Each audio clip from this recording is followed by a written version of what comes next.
اللهم صل على محمد وآل محمد. أعوذ بالله من الشيطان الرجيم. بسم الله الرحمن الرحيم. اللهم إني أسألك وأتوجه إليك بنبيك نبي الرحمة محمد صلى الله عليه وآله. يا أبا القاسم يا رسول الله، يا إمام الرحمة، يا سيدنا ومولانا، إنا توجهنا واستشفعنا وتوسلنا بك إلى الله، وقدمناك بين يدي حاجاتنا يا وجيها عند الله، اشفع لنا عند الله. يا أبا الحسن يا أمير المؤمنين، يا علي بن أبي طالب، يا حجة الله على خلقه، يا سيدنا ومولانا، إنا توجهنا واستشفعنا وتوسلنا بك إلى الله، وقدمناك بين يدي حاجاتنا يا وجيها عند الله، اشفع لنا عند الله. يا فاطمة الزهراء يا بنت محمد، يا قرة عين الرسول، يا سيدتنا ومولاتنا، إنا توجهنا واستشفعنا وتوسلنا بك إلى الله، وقدمناك بين يدي حاجاتنا يا وجيهة عند الله، اشفعي لنا عند الله.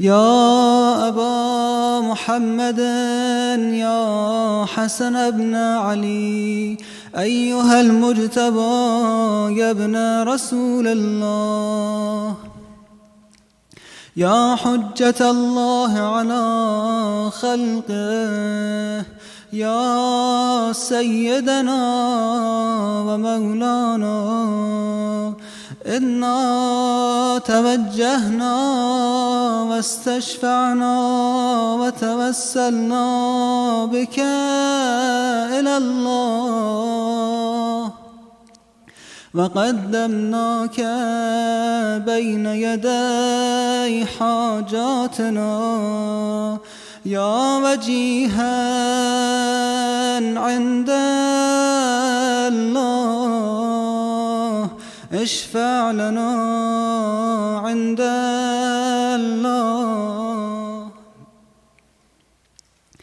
يا أبا عبد الله يا حسين بن علي، أيها الشهيد يا ابن رسول الله، يا حجة الله على خلقه يا سيدنا ومولانا إنا توجهنا واستشفعنا وتوسلنا بك إلى الله وقدمناك بين يدي حاجاتنا يا وجيها عند الله اشفع لنا عند الله يا أبا الحسن يا علي بن الحسين يا زين العابدين يا ابن رسول الله يا حجة الله على خلقه يا سيدنا ومولانا إنا توجهنا واستشفعنا وتوسلنا بك إلى الله وقدمناك بين يدي حاجاتنا يا وجيها عند الله اشفع لنا عند الله يا أبا جعفر يا محمد بن علي أيها الباقر يا ابن رسول الله يا حجة الله على خلقه يا سيدنا ومولانا إنا توجهنا واستشفعنا بك وتوسلنا بك إلى الله وقدمناك بين يدي حاجاتنا يا وجيها عند الله اشفع لنا عند الله يا أبا عبد الله يا جعفر بن محمد أيها الصادق يا ابن رسول الله يا حجة الله على خلقه يا سيدنا ومولانا إنا توجهنا واستشفعنا وتوسلنا بك إلى الله وقدمناك بين يدي حاجاتنا يا وجيها عند الله اشفع لنا عند الله يا أبا الحسن يا موسى بن جعفر أيها الكاظم يا ابن رسول الله يا حجة الله على خلقه يا سيدنا ومولانا إنا توجهنا واستشفعنا وتوسلنا بك إلى الله وقدمناك بين يدي حاجاتنا يا وجيها عند الله اشفع لنا عند الله يا أبا الحسن يا علي بن موسى أيها الرضا يا ابن رسول الله، يا حجة الله على خلقه، يا سيدنا ومولانا، إنا توجهنا واستشفعنا وتوسلنا بك إلى الله، وقدمناك بين يدي حاجاتنا، يا وجيها عند الله اشفع لنا عند الله. يا أبا جعفر يا محمد بن علي أيها التقي الجواد يا ابن رسول الله، يا حجة الله على خلقه، يا سيدنا ومولانا، إنا توجهنا واستشفعنا وتوسلنا بك إلى الله، وقدمناك بين يدي حاجاتنا، يا وجيها عند الله اشفع لنا عند الله، يا وجيها عند الله.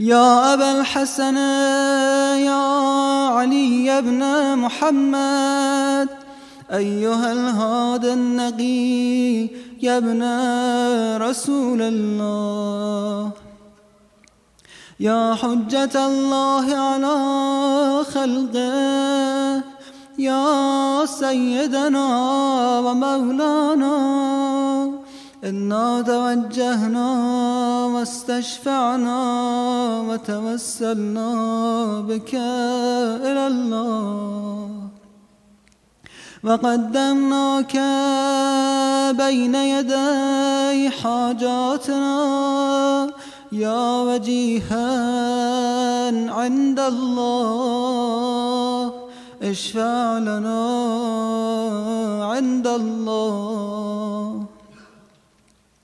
يا أبا محمد يا حسن بن علي أيها الزكي العسكري يا ابن رسول الله، يا حجة الله على خلقه، يا سيدنا ومولانا، إنا توجهنا واستشفعنا وتوسلنا بك إلى الله، وقدمناك بين يدي حاجاتنا، يا وجيها عند الله اشفع لنا عند الله.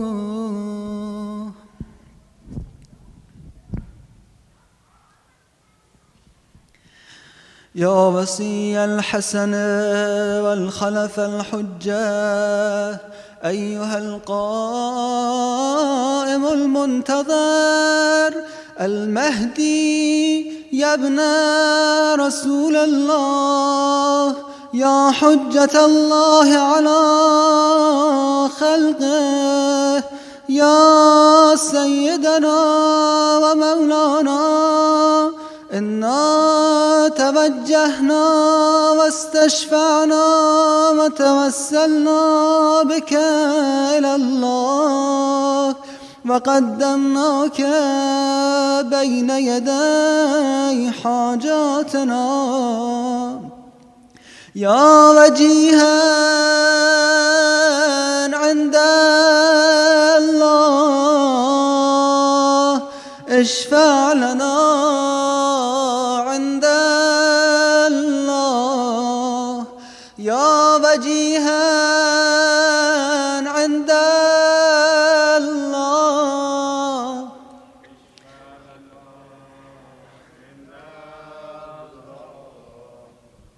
يا سادتي وموالي إني توجهت بكم أئمتي وعدتي ليوم فقري وحاجتي إلى الله وتوسلت بكم إلى الله واستشفعت بكم إلى الله فاشفعوا لي عند الله واستنقذوني من ذنوبي عند الله فإنكم وسيلتي إلى الله وبحبكم وبقربكم أرجو نجاة من الله فكونوا عند الله رجائي يا سادتي يا أولياء الله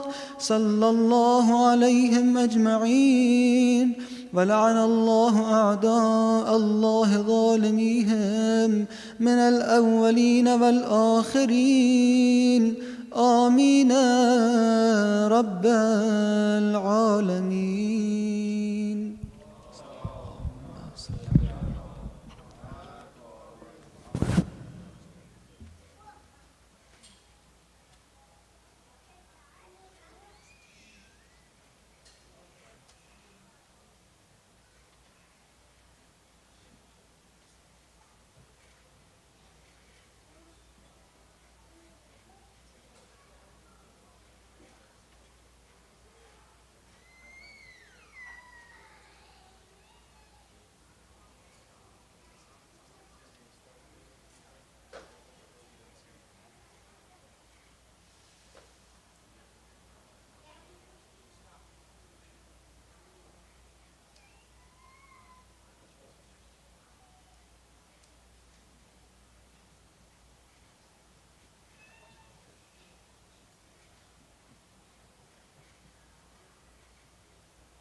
صل على محمد وآل محمد وعجل فرج.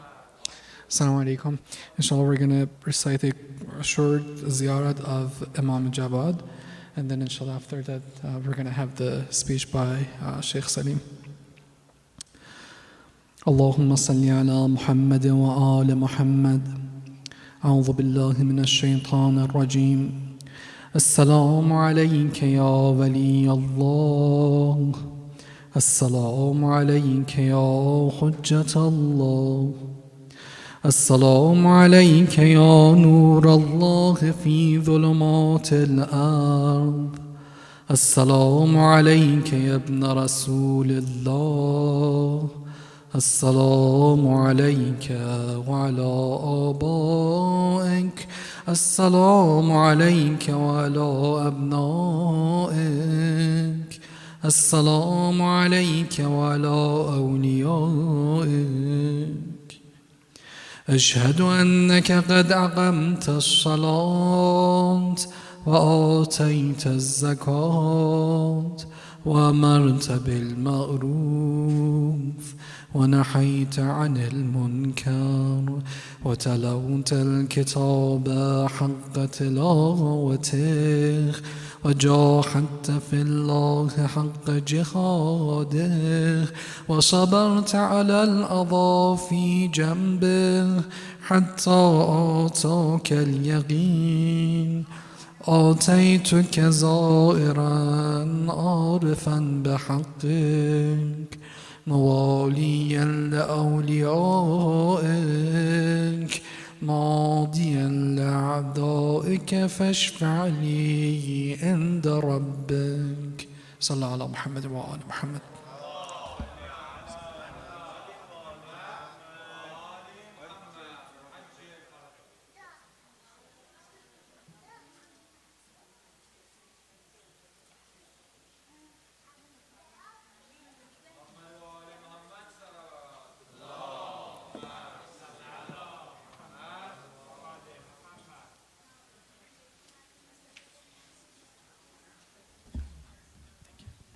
Thank you.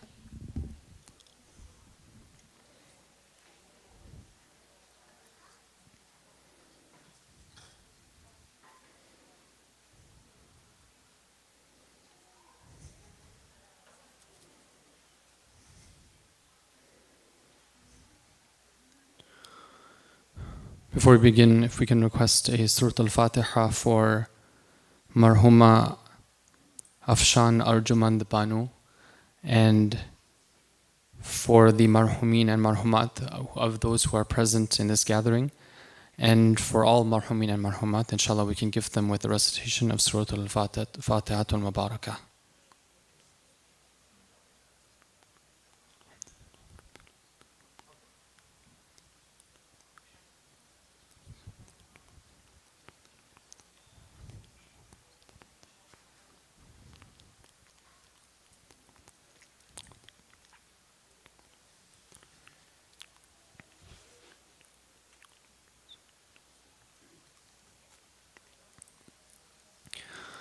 أعوذ بالله من الشيطان الرجيم. بسم الله الرحمن الرحيم. الحمد لله رب العالمين. لا حول ولا قوة إلا بالله العلي العظيم. والصلاة والسلام على أشرف الأنبياء والمرسلين وخاتم النبيين وسيد المرسلين أبي القاسم محمد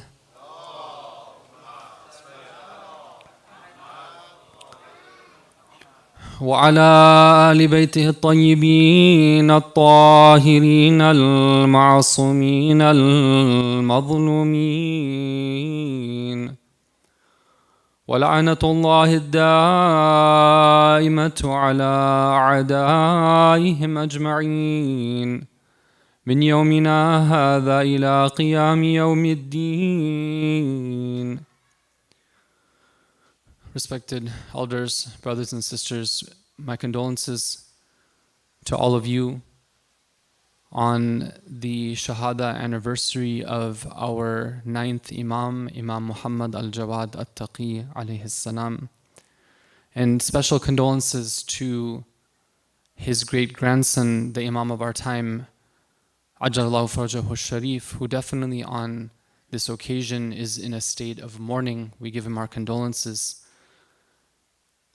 The end of the month of Dhul Qa'dah is the anniversary of the Shahada of this great Imam.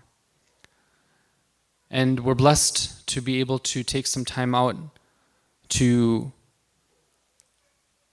reconnect or strengthen our connection with the Ahlul Bayt alayhim as-salam, to show our respect and to strengthen our bond with all of them, and especially with this Imam alayhi salam this evening. I want to, inshallah, say a few things about the Imam's life, some of the challenges that he faced, and inshallah talk about some of the ways that he approached these challenges that can, inshallah, be beneficial for all of us.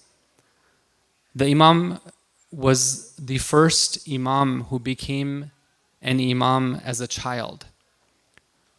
Some traditions say that he was 7 years old, some say that he was 8 years old, some say that he was 9 years old, but unanimously it's accepted that he was just a child when he became the Imam.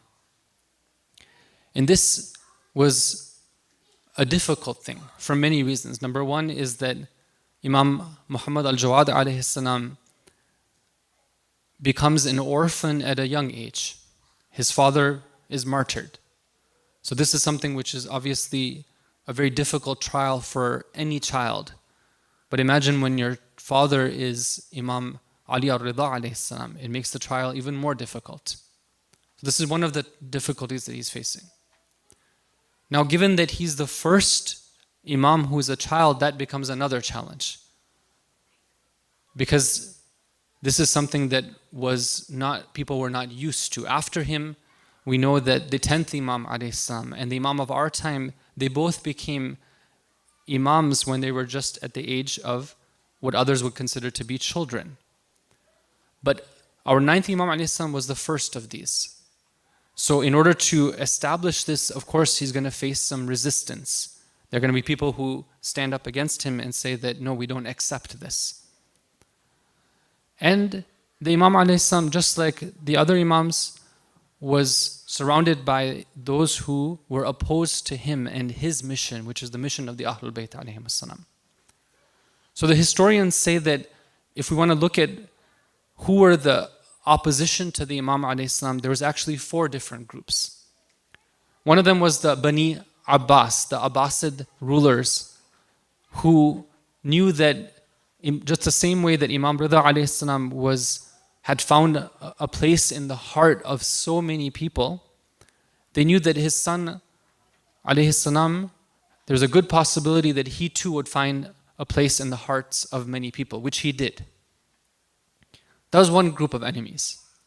The second group of enemies were those people who had issues with imama as a whole, meaning the concept of accepting an imam and submitting to that imam and acknowledging the imam as the leader. There was people who had issues with that. For example, one of the main movements was called the Waqifiyya. The Waqifiyya were people who did waqf. Waqf means to stop. What did they do? They stopped after the 7th Imam alayhi salam. They said after the 7th Imam, there was no other Imam.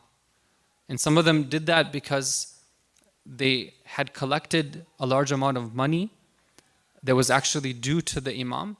When the Imam passed away, they were tested and they failed the test, and they said that this money is going to be ours. We're not going to pass it along to Imam Rida alayhi salam. So this was a group that the Imam alayhi salam was facing. But other than these two, there was 2 others which makes the Imam's struggle very unique. One of the third group that the Imam alayhi salam faced challenges from were people who called themselves his followers. They were Shias, but they were Shias who had not strengthened their intellectual power. Their ability to use their aql, their power of intellect, was limited. And so they would look at things very superficially. And I'll give you an example of that in just a bit right now. Now, in some cases, when you have followers, but those followers are the ones who are dragging you back, that can be sometimes more difficult than not having those followers. And we saw that at the time of Amir al-Mu'mineen alayhi salam, the time of other Imams. So Imam Jawad alayhi salam, he faced this as well. And then the fourth group of people who he faced opposition from were actually people from within his own family. Because there were those who felt that, because of their age, because of their status, they said that how could it be the case that someone who's just at the age of a child, that person could become the Imam. So we see soon after the Imam alayhi salam becomes the Imam, we see that there's a group of fuqaha, of jurists from all around. They had heard that, that Imam Rida alayhi salam has a successor, Imam Jawad. So they want to go and they want to test him out. They want to see how he is. So they are going for Hajj and they all assemble in Medina to be able to test the Imam alayhi salam. And this is an incident that's reported in numerous books of hadith. So what happens is that they gather together in the home that used to belong to Imam as-Sadiq alayhi salam, our sixth Imam. And before Imam Jawad alayhi salam comes out to be able to address them and establish that he's the Imam, Abdullah ibn Musa alayhi salam comes out. Now who's Abdullah?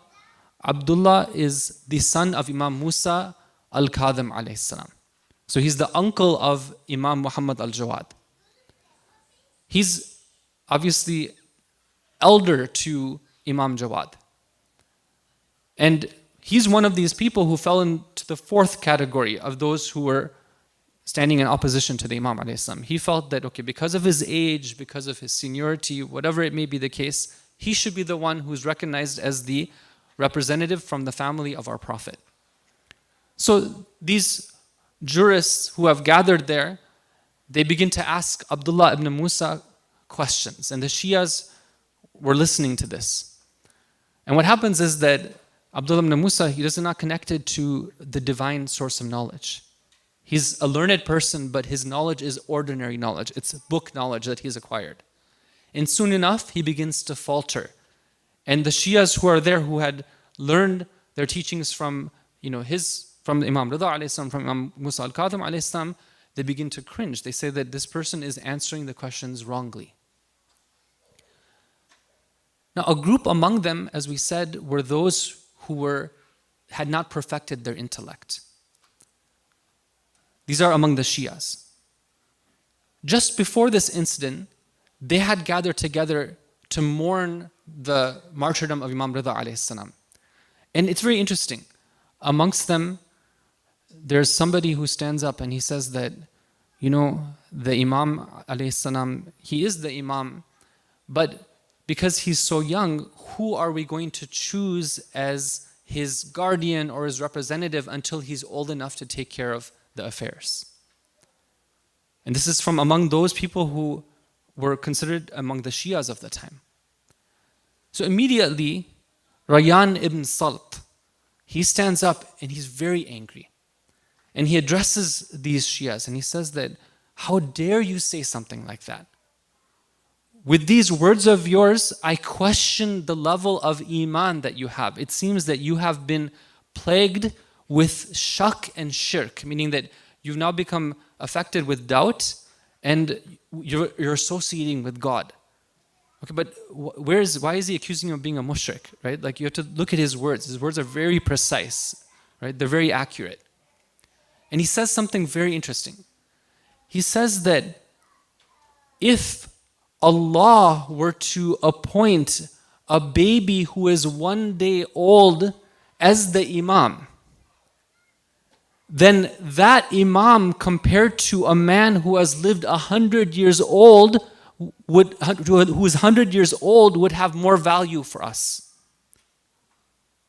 And if there was a man who had lived 100 years of his life, and he were to be chosen as the leader, and Allah did not appoint him as the leader, then his being 100 years old has no value for us, because that person is just an ordinary person. No, it's simple logic here, right? But when people are caught up in the heat of the moment, they sometimes lose track of what's right and what's wrong. The whole point of the imamah was to establish that leadership is not something that is a man-made institution. Leadership of the society comes from God in the form of prophets, in the form of the imams. So this Rayyan ibn Salt was able to calm the Shias down. Now they're watching this incident happen and they see that Abdullah ibn Musa is humiliated. So what happens at this time is all these people who have gathered, they didn't gather to see Abdullah ibn Musa. They realized that, okay, he's not the legitimate representative. And a door opens and Imam Muhammad al-Jawad alayhi salam enters the room.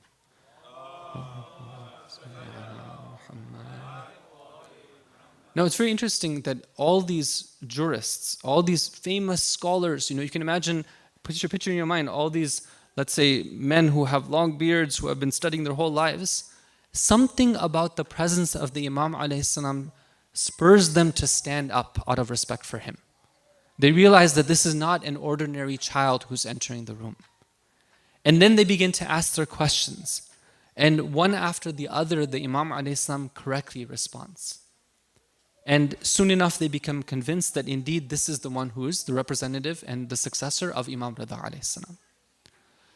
There's one man who's there who had come, he witnesses all of this. He had 10 questions of his own.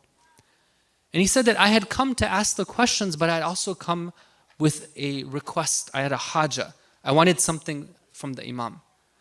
He said that, for a long time I've been trying to have, I was asking Allah for a child. My desire was to have a son. So I was going to go to the Imam with the questions and also ask him to pray for me so that Allah could grant me a son. And he says that when I came to the Imam, before I even gave him the questions, before I even asked him to make that dua, he looks at me and he tells me that when Allah grants you a son, then you can name him Ahmad.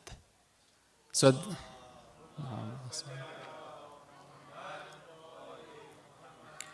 then he says that at that point, I became convinced that indeed this is the Imam. Now, brothers and sisters, this is an example of the types of challenges that Imam Muhammad al-Jawad alayhi salam was facing at a very young age. And we can see here that the Imam alayhi salam, when he's put into this challenge, he responds to it by turning it into an opportunity. It's an opportunity for guidance. In this, we see that he was able to, those Shias who were, let's say, simple-minded and they hadn't sharpened their intellect, those people who didn't have a correct understanding of the imamah, through his knowledge, through his dealing with them, he was able to now turn them to his favor. And this is something that we see throughout the life of the Imam alayhi salam, that when he came across different challenges, he was able to turn them into opportunities. And this is something that the Imams alayhi salam would like from their followers as well. There was once somebody who came to Imam Jawad alayhi salam. It's a famous hadith, a famous story. He says that, "Oh Imam, I want you to give me some advice." The Imam alayhi salam tells me that if I give you some advice, are you going to listen to it? Right? And the man says that, "Sure, I will listen to it." So the Imam alayhi salam tells him 4 pieces of advice. Number 1, he tells him, tawassad as-sabr. Tawassad as-sabr means take sabr as your pillow. Meaning that when you are looking for something to lean on and to rest your head on in difficult circumstances, your go-to is sabr. Your go-to is self-restraint and patience. There's a world of depth in that statement. So that's one. Second of all, he says that when these difficulties happen, then you should embrace poverty. Meaning what? Meaning that you might lose things in times of trial. Right? Like when we're tried with something, usually something's taken away from us. Either it's some money or some ease, right? Or let's say some help that we had, or maybe a family member is taken away from us. There's something that we used to have that now taken away from us. So the Imam tells us to embrace that. Don't run away from it. The third thing that he tells him, he says that when it comes to your low desires, don't succumb to them, don't submit to them. And the fourth thing he tells them, he says that you should know that you are always in the presence of God. Allah is always with you. You're always under the gaze of Allah. So see what you do when you're in the presence of Allah. Now, I don't want to go into this in detail, but I just want to say here that the Imam ﷺ wasn't just telling people this. He himself would live this, throughout his life. Imagine you have an orphan, right, who's facing such an enormous challenge. Now he's put in a position of leadership and he has enemies from all different sides, right? What is he going to do? One of the biggest challenges that the Imam ﷺ faces in his life comes from his own family. We know that the Imam ﷺ was married to the daughter of Ma'mun al-Rashid. And Ma'mun's father, Harun al-Rashid, was the one who killed the Imam's own father. Now why? Why would the Imam agree to marry the daughter of his father's killer? Right? What would be the wisdom behind doing so? One of the things we have to understand is that in those days, it wasn't just an easy thing to say no. Right? These days, mashallah, people are like, oh, well, I wanted their hair part on this side, not on this side. So, okay, I'll say no. Sometimes it's that type of things, right? But back in those days, sometimes it came down to a matter of honor, right? Now, if the Khalifa felt that the honor of his daughter was somehow disgraced, if he were to propose his daughter to Imam Jawad, now he had his own motivations for doing so. If you were to felt like that his daughter was turned down by the Imam, then it could lead to many, many disastrous consequences. And the Imams, they were aware of how their actions would potentially trigger long-term consequences. They wanted to preserve whatever they had and to strengthen that. So the Imam, in his own home, he has somebody who is from the enemy. And we see that throughout his life, the Imam is managing this. He's putting up with this. And he would teach other people this type of life philosophy as well. The very interesting incident. That there is one of his followers who once writes to him, and he tells him that, okay, I'm your follower. My path is the path of the Ahlul Bayt alayhim assalam. I'm in love with your teachings. You're my leaders. But my father is a Nasibi. Nasibi means somebody who has hatred towards the Ahlul Bayt alayhim assalam. And so whenever I talk about you, whenever I talk about the merits of the fadail of the Ahlul Bayt, whenever, for example, you can imagine when that man would ever remember Imam Hussein alayhi salam, his father would come and he would rebuke him. Maybe he would make fun of him. Maybe he would insult him. Maybe he would insult his leaders. He would insult the Ahlul Bayt alayhim salam. So I'm living this life in which I have this constant conflict at home with my father telling me this and my heart telling me this other thing. What should I do? Should I just go all out and just start responding to him and just defend you and maybe break our relationship, or what should I do? So the Imam alayhi salam, again now, the Imam alayhi salam himself is living through challenges. He's turning challenges into opportunities. What does he tell this man what he should do? How should he respond to this situation? Please recite salawat ala Muhammad wa Muhammad.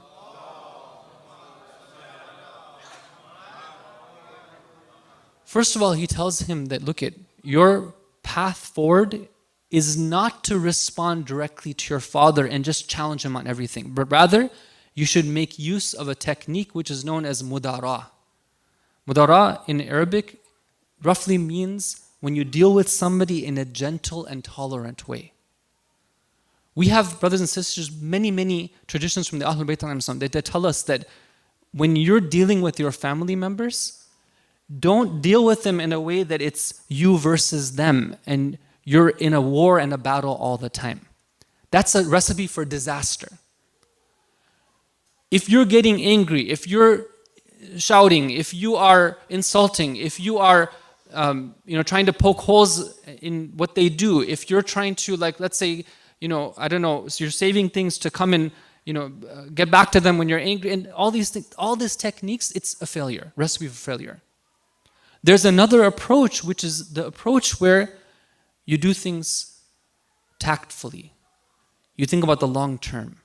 You do things with gentleness, right? You don't respond with fire to fire, but rather you respond with a smile, and you do things properly, right? He says that approach is going to be better for you than going directly against your father. Number one. Number two, he tells him that inna ma'al usri yusra. Right? You're going through these difficulties, but you should know that with your difficulty, there is ease as well. This is the promise of God. Don't think that everything is bleak and it's just, like there's no hope anymore. Sometimes, we find when we're talking with people who are struggling with life challenges, maybe they're struggling with their marriage, or they're struggling with their parents, or they're struggling with their children, right? Sometimes they say that like there's no hope, it's just completely, everything's just bleak, right? I just want to toss in the towel and just call it quits. Okay, well, remember, inna ma'al usri yusra, right? Can't you see that throughout these challenges, Allah is extending His hand to you, and He's telling you, come to me?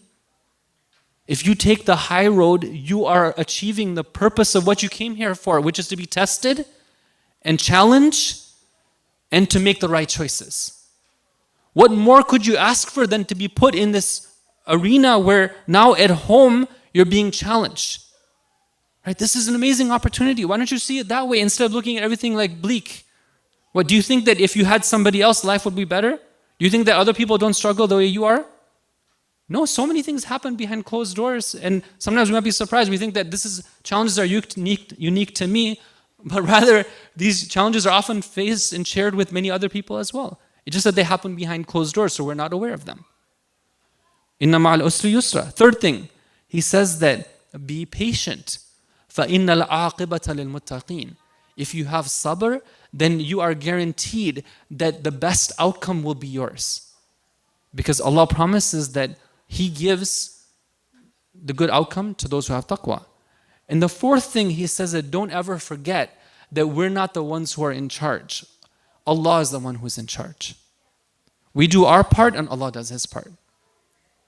Now these four teachings, brothers and sisters, are so powerful.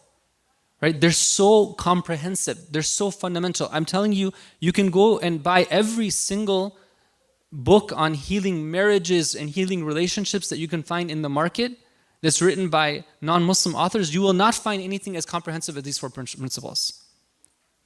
And this companion of his who wrote to him about the situation he's having with his father, he took those four principles and he applied them in his life.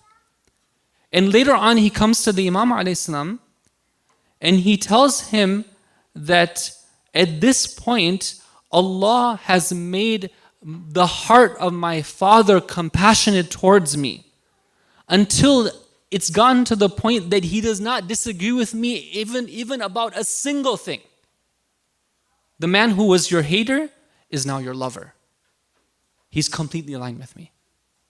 Now you ask yourself, if he had taken the approach of just battling and combating, right, would it have led to these results? But rather with patience, right, with looking long term, with understanding that Allah is present, with having taqwa, he was able to overcome these challenges, and innal aqibata lil muttaqin. This is a very powerful teaching that Imam ﷺ has for us. Right? You can apply it to many, many different situations that will come up in life. The Imam ﷺ was somebody who was tried and tested in so many ways. Sometimes people are tried when it comes to family. Sometimes they are tried when it comes to their possessions, their wealth. Right? In one incident, we're told that the Imam ﷺ was summoned to Baghdad. This was during the time where his father-in-law was still alive, Ma'mun al-Rashid. And there was somebody who came to him and he saw that he's basically living the life of a prince, right? Because, after all, it's the Khalifa and then his daughter, so here's the son-in-law, and he's very well set up, right? So he thinks to himself, and he says that, the Imam ﷺ, he's never going to go back to Medina and that simple life that he had here. Now that he has this, right, he's definitely left that thing behind. And the Imam ﷺ, he understands what that man is thinking. And he tells them something very beautiful. He tells them that, look at, a simple piece of barley bread in the haram of my grandfather is more beloved to me than all of this right here. Don't think that somehow I've changed because I'm happen to be in this thing right here. Right? These things are not going to be things which take me away from my path of servitude to God. My purpose is my purpose. These things don't tempt me. And sure enough, we know that the Imam al-Islam, he spent a little bit of time in Baghdad when Ma'mun was in charge, but then he went back to Medina. And it was only some years later, towards the end of his life, that al-Mu'tasim billah, then he was the one who summoned him, and that's when he was martyred. So brothers and sisters, the point I wanted to convey today about the life of Imam Jawad alayhi salam is that here we have a very beautiful example of an Imam alayhi salam who's a young person, a youth, facing challenge after challenge, family challenges, jealousy, hatred, being in a position of leadership, being tested with wealth, challenges within his home, challenges outside of his home. He has people coming to him for advice. And in all of these, he takes a path where he's able to turn these challenges into opportunities for growth. And he shares with us his secret as well too. How does he approach this? These are things which inshallah we can learn from and apply in our lives. Recite salawat, please.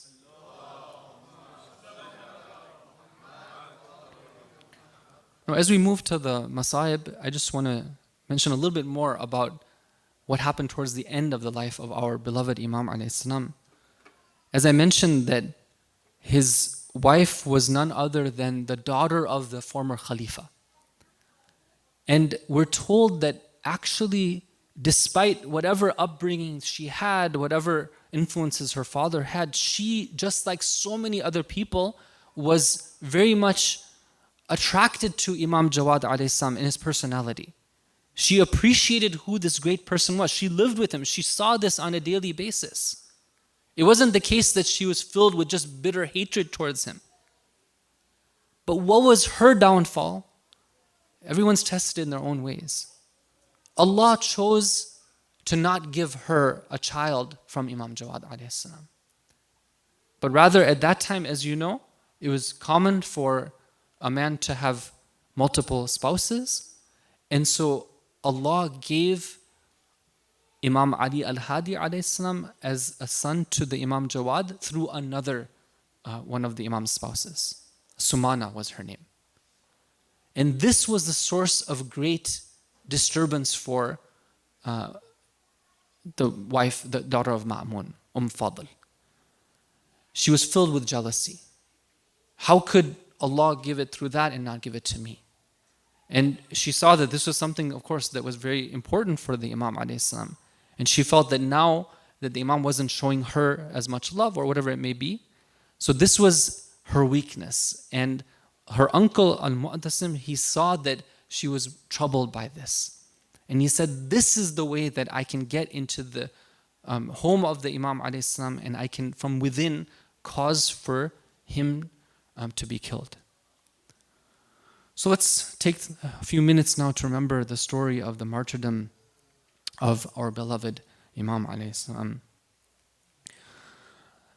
Sallallahu alayka ya ayyuhal-Jawad at-Taqi ya ibn Rasulillah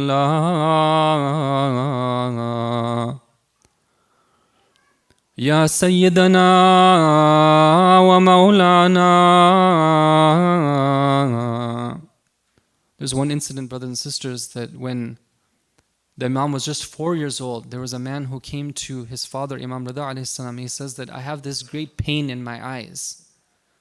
What can you do for me? The Imam alayhi salam says that, come, let us go to my 4-year-old son and see how he can help you. And they go to Imam Jawad alayhi salam, who's just 4 years old. And the Imam takes his blessed hand and he wipes the face of this man.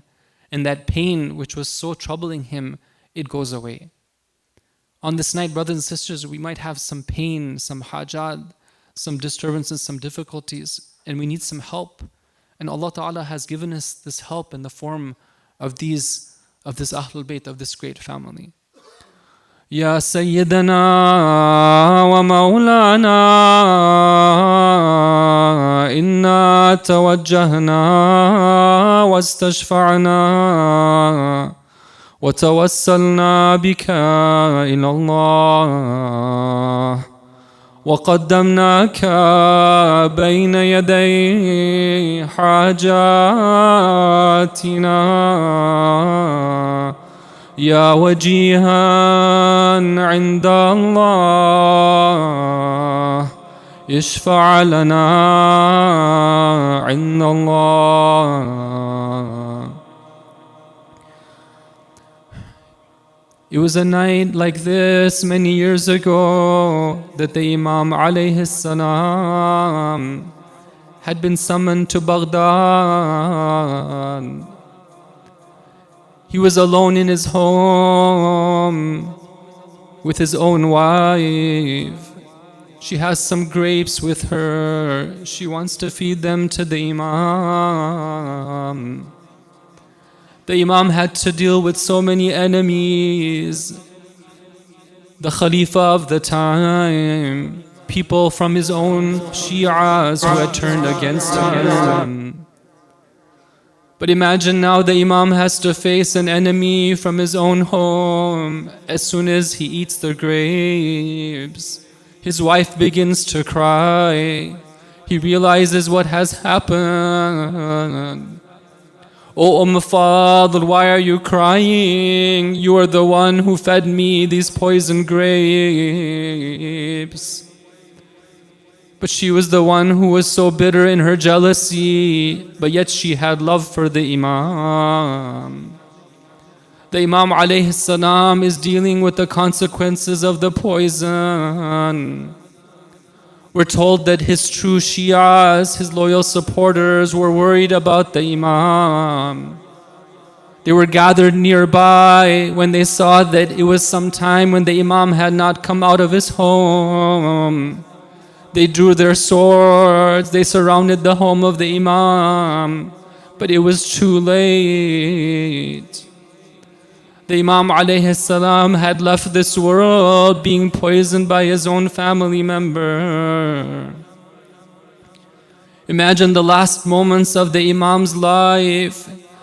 He is surrounded only by his wife, who herself had betrayed him. We know that in the last moments of one's life, we would like to have our beloved ones around us.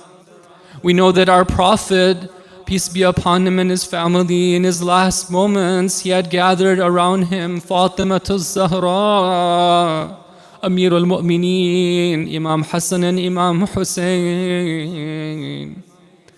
We know that Imam Ali alayhi salam, in the last moments of his life, he had gathered around him Zainab alayhi salam, Imam Hassan and Imam Hussein. They were with him until the last moment he breathed in this world. But there are a few cases of individuals like Imam Rida alayhi salam and Imam Jawad, who had no or very little supporters around them when they left this world. But let us take a moment to remember the one who was truly gharib, the one who truly was left without any supporters. Sallallahu alayka ya Aba Abdullah. La yawmaka yawmika ya Aba Abdullah. The Imam alayhi salam is on the battlefield in Karbala. He looks to the left, he looks to the right.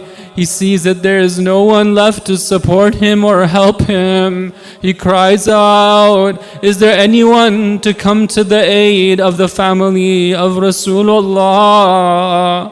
Is there anyone to come to their defense? But there is no one to respond, only the cry of a baby. The Imam alayhi salam, when he is facing the enemy, they have surrounded him, they have their stones in their hands, they have their swords drawn, they have their arrows pointed at him. Who is there to be with him from his family at this time? There's only one lady who comes out. She is crying, Ama fikum Muslim? Is there no Muslim amongst you to come to the aid of my brother? But Imam Hussein alayhi salam does not want to die and leave this world. When his sister is watching, he tells her, please go back to the tents before they do what they are going to do to me. ألا لعنة الله على القوم الظالمين وسيعلم الذين ظلموا أي منقلب ينقلبون. We ask Allah Ta'ala to accept this majlis from us. We ask Him to make us be among those who always have the grief of the Ahlul Bayt alayhim salam in our hearts. May Allah Ta'ala always give us the tawfiq to be able to commemorate these majalis. And may He count us among the true followers of the Imam of our time. Ajallahu Farajahu Sharif. Wa sallallahu ala Muhammad wa alihi tahirin.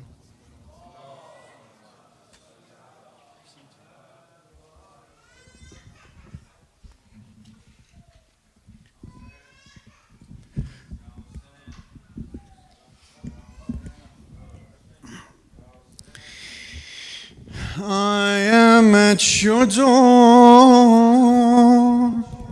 at Babul Murad,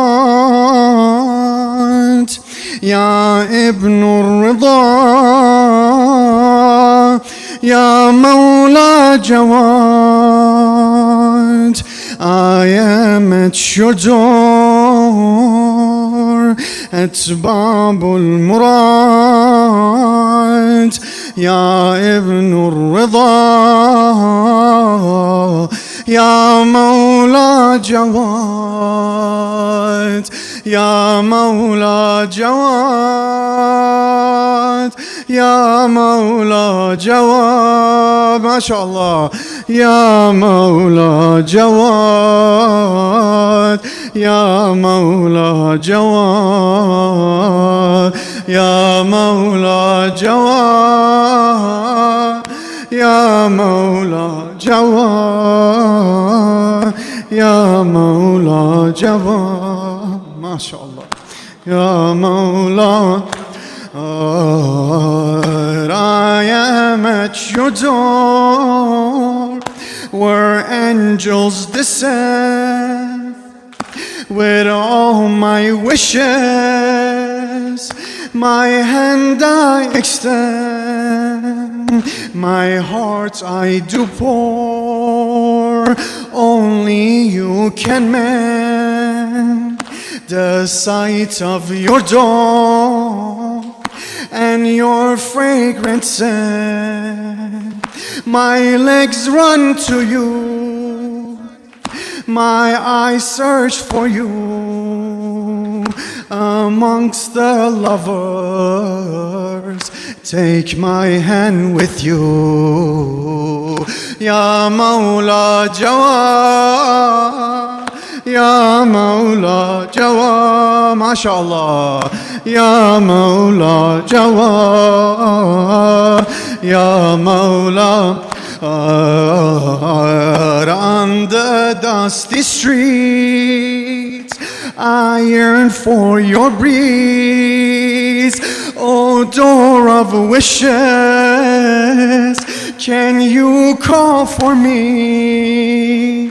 Sat in the corner, tears upon my cheeks, the stories hidden behind this city.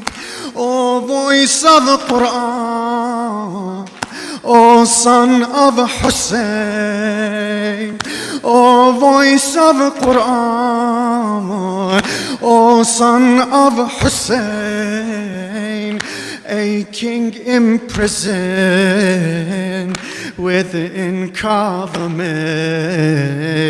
Ya Mawla Jawad, يا مولا جواد يا مولا جواد يا مولا. Take your heart to call them in, inshallah. Ya Mawla Jawad, Ya Mawla Jawad, Ya Mawla Jawad, Jana, Ya Mawla. Oh, the scorching sun, tell me of the days where my master's wrist burned from metal chains. Was his broken back from when he'd prostrate, or from the torture every night and day? Oh, the tongue that spoke God's truth and reason, yet their envy tore his tongue with poison.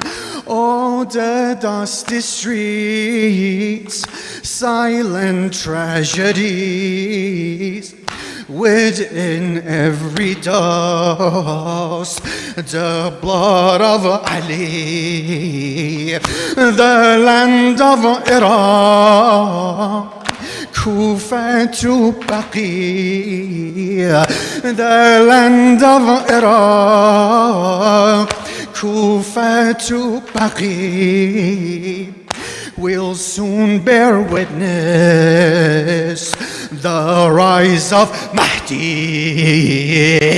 Al-Ajal Mawla, Al-Ajal Mawla, Al-Ajal Mawla, Al-Ajal Mawla, everyone. Al-Ajal Mawla, Al-Ajal Mawla, Al-Ajal Mawla, Al-Ajal Mawla. Madhlum ya Hussein, Madhlum ya Hussein, Madhlum ya Hussein, Madhlum ya Hussein, everyone. Madhlum ya Hussein, Madhlum ya Hussein, Madhlum ya Hussein, Madhlum ya Hussein.